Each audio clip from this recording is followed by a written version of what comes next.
Give us some shoulder. The camera loves you. Fuck off. You were born for this. Let's just get this over with.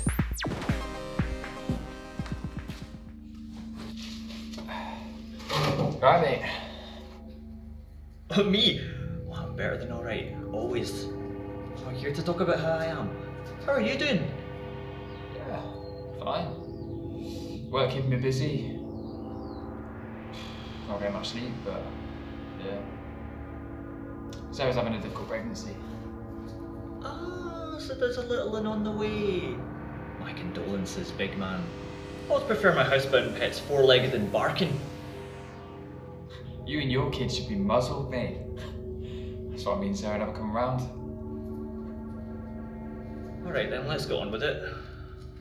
The wave of idiots stealing drugs from their own departments, police, evidence lockers has continued to waste our valuable time in internal affairs and has now graced your very own Cheltenham Police Station. Know anything about it? This isn't real, is it? Oh, you? Pure formality, big man, pure formality. Okay, so what are you going to ask me?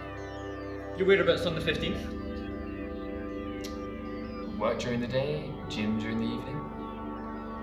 Noted. And they want me to probe you a bit about the drug use, though we both know you keep your nose clean these days, literally and figuratively. I'll do a search of the house. Just a precaution, of course. We both know it isn't you. Well, do what you gotta do. Not that it isn't great to catch up on everything, but I'm off to Wales this evening. Gang violence conference. Nothing like a good conference to stop Waynes from stabbing one another. I wouldn't trust you to recognise some real policing. Alright, off you go then, I'll be in touch.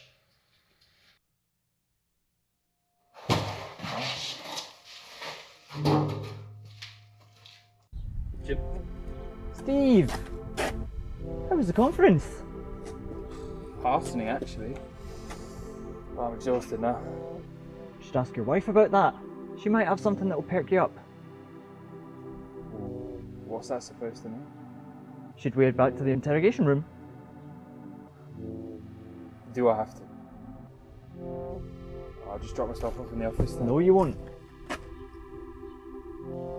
Right, this was funny yesterday. Can't you just fuck off? Wish that I could, big man.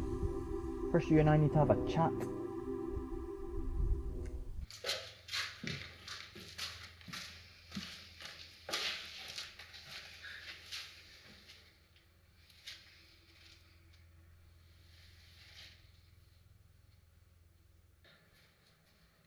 Let me tell you about the lovely evening I had with your wife last night. You what? Well, it was quite the altercation. Mate, cut the bullshit, please. I just want to go home. I want that for you too. So I show up at your door last night. Yeah, another lovely summer evening it was. I charmed my way into your pokey wee home, as I do. By the by, your dog's a nippy wee twat. And Sarah's following me around the whole time. What was with that? She never liked you. Everyone likes me. Anyway, she's given me the tour. Saw your kid's bedroom. Inspected all the blankets and toys. Asked Sarah when she was due. Then I'm poking around your bedroom, your side tables and drawers. You get the picture. Eventually I've seen the whole place.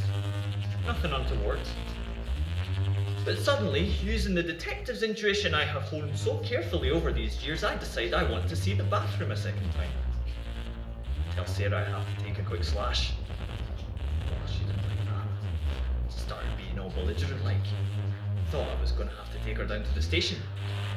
Then she's running up to the bathroom. I'm chasing after her. She tries to lock the door behind her. I'm having none of it. And she's got one foot pressed against the door, other one over by the toilet, almost doing the splits as she's tearing open a bag of coke big enough to murder an entire Narcotics Anonymous support group and flushing it all away.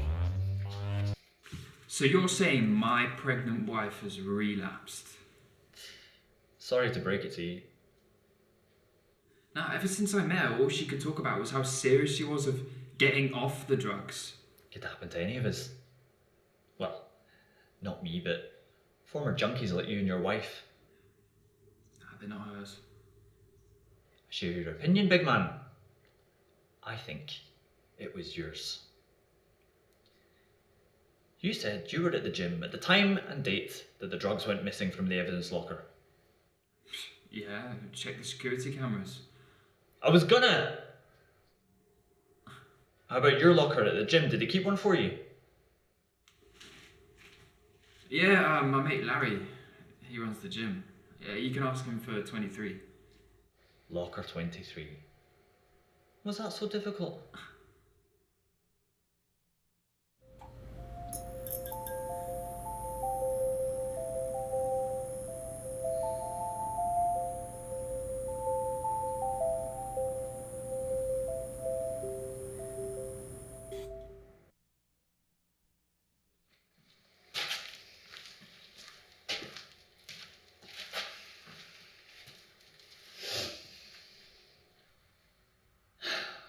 I never would have thought it. But there's no doubt about it. That's a wrap on this case. 5 kilos of coke, sealed and tagged with numbers from Cheltenham Police Station, nestled away at the back of Locker 23. Whose locker is that? It's yours! Nah, mine's 32. That's what I meant. 32. Are you sure?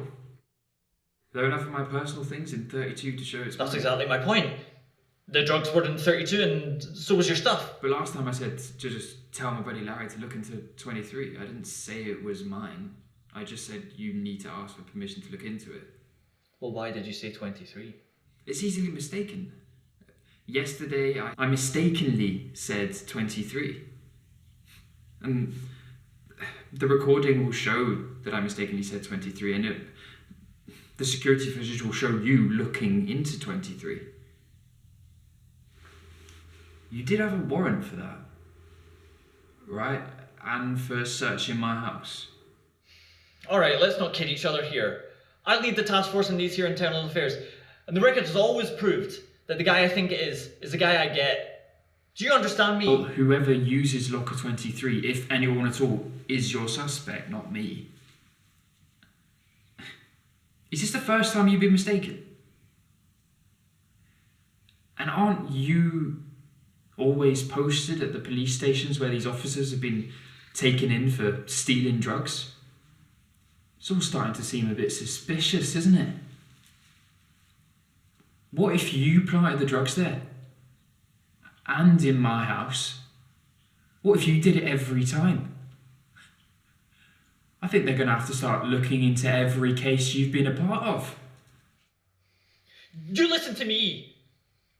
You came into the force at a time when they were so desperate for coppers that they let just about anyone in the door. They overlooked previous drug charges. It was only a matter of time before drugs showed up in that house of yours again. I'm doing this force a service, giving them something they always wanted.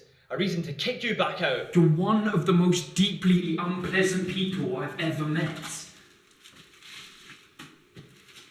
But I put up with you. And I'm not even sure why anymore. But this is where the benefit of the doubt gets me. Congratulations for showing me that people are even worse than I assumed. Why? Because I can. Because you could, Jim. Because you could.